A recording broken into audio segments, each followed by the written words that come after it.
My dear English learners, তোমাদের অনেকেরই problem হয় ট্রেনের আগে, বাসের আগে, কারের আগে বাই বসাবো না ইন বসাবো নাকি অন বসাবো, এবং যদি বসিয়ে থাকি তাহলে ট্রান্সপোর্টেশনটার আগে আমরা কি আর্টিকেল বসাবো না তাদের জন্য এই ভিডিওটা।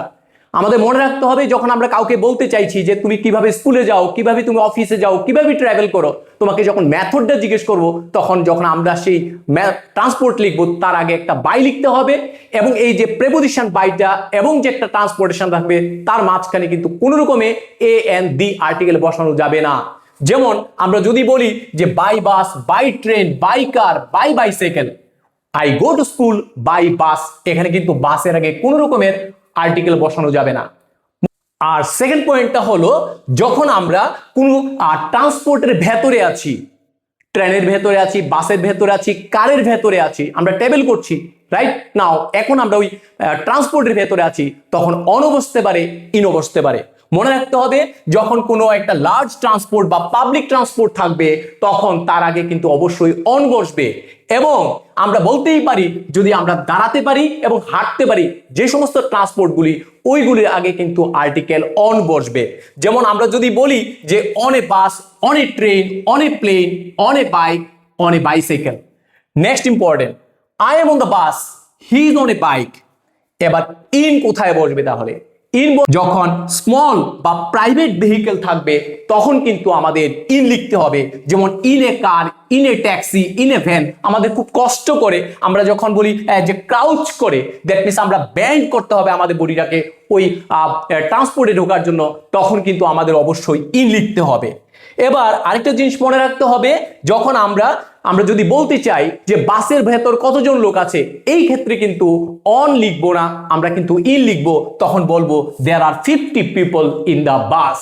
আবার যখন তুমি কিভাবে স্কুলে যাও, যদি পায়ে হেঁটে যাই, যদি আমরা মেথডটা জিজ্ঞেস করি, সেই ক্ষেত্রে কিন্তু আমাদের বাই লেখা যাবে না, আমাদের কিন্তু অলওয়েজ এই ক্ষেত্রে অন ফুটই লিখতে হবে। তখন আমরা বলবো he goes to school on foot. এখন আমরা এই এক্সারসাইজগুলির মাধ্যমে আমাদের আইডিয়াটাকে আরো বেশি ক্লিয়ার করব। প্রথমে I go to school dash bus. তো যেহেতু বাস আছে, এখানে কোনো আর্টিকেল নেই, তার মানে কনফার্ম এটাকে মেথডকে বোঝাচ্ছে অবশ্যই। আর মেথড থাকলে কিন্তু কি হবে না, আমরা জানি আর্টিকেল থাকে না, আর আর্টিকেল যদি না থাকে তাহলে মেথড, আর মেথডের আগে অবশ্যই কি বসবে? বাই বসবে।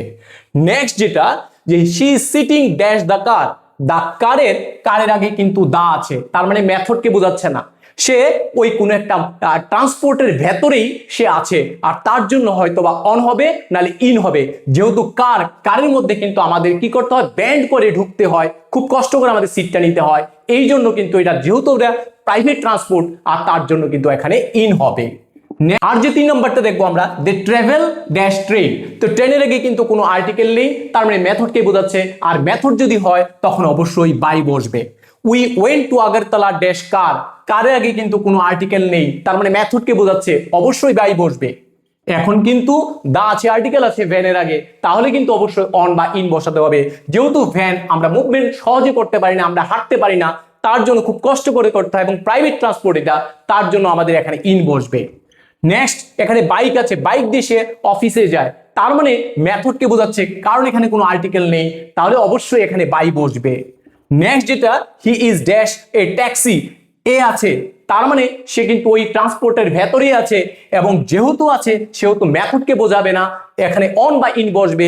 যেহেতু ট্যাক্সিটা একটা প্রাইভেট ভেহিকেল বা প্রাইভেট ট্রান্সপোর্ট, তার জন্য কিন্তু এখানে ইন বসবে। আর নেক্সট যে 8 নাম্বারটা, she is dash the auto, এটার আনসারটা কি হবে তোমরা অবশ্যই কমেন্ট সেকশন জানাবে। ভিডিও যদি ভালো লেগে থাকে তোমরা অবশ্যই লাইক করবে এবং শেয়ার করবে।